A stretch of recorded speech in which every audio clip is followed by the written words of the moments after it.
Sofia Fosina Paniawardani, kelas 10 dari SMA Terpadu Kediri dan Nusantara, Provinsi Jawa Barat. Di sini aku akan menjelaskan tentang 5 indikator. Yang pertama tentang NKRI, yang kedua tentang ideologi, yang ketiga tentang Pancasila, yang keempat tentang Undang-Undang Dasar, dan yang terakhir adalah bela negara.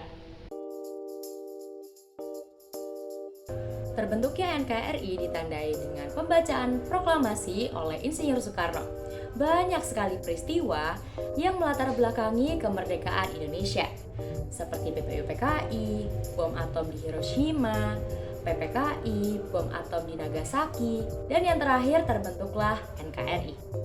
Pada 16 Agustus 1945, Pak Soekarno dan Pak Hatta diculik oleh para pemuda ke Rengas Dengklok dengan tujuan agar tidak terpengaruh oleh Jepang. Kemudian Pak Soekarno dan Pak Hatta dibawa ke rumah Laksamana Maeda untuk mempersiapkan kemerdekaan. Kemudian keesokan harinya pada tanggal 17 Agustus 1945, Pak Soekarno membacakan teks proklamasi dan menyatakan bahwa Indonesia telah merdeka.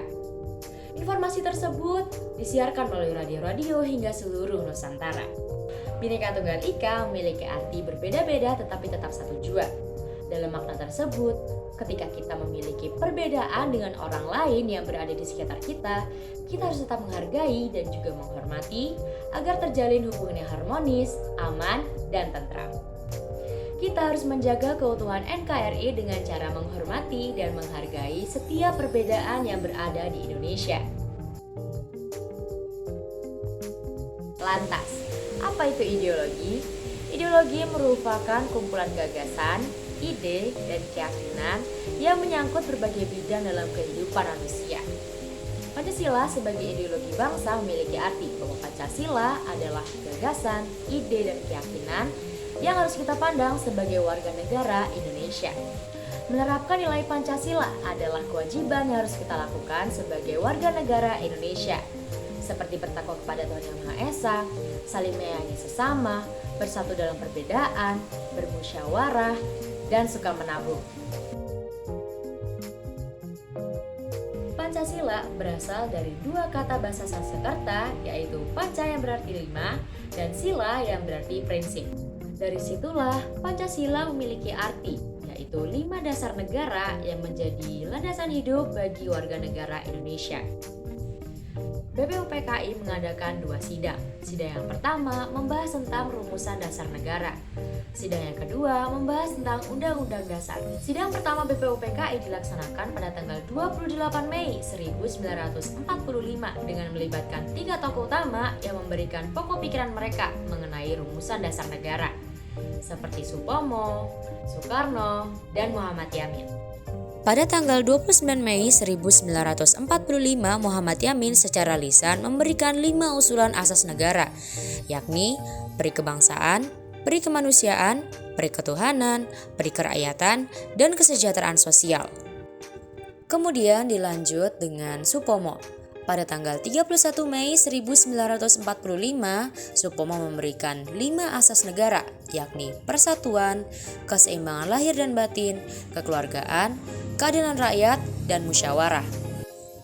Dilanjut dengan Soekarno pada tanggal 1 Juni 1945 mengusulkan 5 asas negara, yakni kebangsaan Indonesia, internasionalisme atau perikemanusiaan, mufakat atau demokrasi, kesejahteraan sosial, dan ketuhanan. Pancasila memiliki 5 dasar negara, yakni ketuhanan yang Maha Esa, kemanusiaan yang beradab, persatuan Indonesia, kerakyatan yang dipimpin oleh hikmat kebijaksanaan dalam permusyawaratan perwakilan, dan yang kelima adalah keadilan sosial. Setiap Pancasila pasti memiliki penerapannya masing-masing. Seperti sila yang pertama, bertakwa kepada Tuhan Yang Maha Esa. Sila yang kedua, saling menyayangi sesama manusia. Sila yang ketiga, menghormati dan menghargai perbedaan yang ada. Yang keempat, musyawarah untuk mencapai mufakat. Dan yang kelima, suka menabung. Salah satu ancaman Pancasila sebagai dasar negara adalah era globalisasi. Dan bagaimanakah caranya untuk menghadapi era globalisasi? Dengan cara kita tetap memegang teguh Pancasila sebagai dasar negara dan diamalkan dalam kehidupan sehari-hari. UUD 1945 merupakan konstitusi tertulis yang disahkan oleh PPKI pada tanggal 18 Agustus 1945 dengan makna UUD merupakan hukum tertinggi di NKRI. Undang-Undang Dasar 1945 memiliki dua struktur, yang pertama sebagai pembuka dan yang kedua batang tubuh. Dalam pembuka, UUD memiliki 4 alinea dan 5 dasar Pancasila. Dalam batang tubuh memiliki pasal-pasal yang menjadi hukum tertinggi bagi NKRI. Kita sebagai warga negara Indonesia harus menghormati dan menjunjung tinggi Undang-Undang Dasar 1945 sebagai konstitusi negara. Bela negara merupakan perilaku atau sikap warga negara yang menunjukkan kecintaannya terhadap tanah air. Contoh bela negara bagi pelajar adalah menaati tata tertib, ikut pembelajaran, dan menjaga nama baik. Untuk itulah, kita sebagai pelajar maupun warga negara Indonesia harus tetap berkolaborasi dan berpartisipasi aktif dalam bela negara untuk memperkuat ketahanan nasional.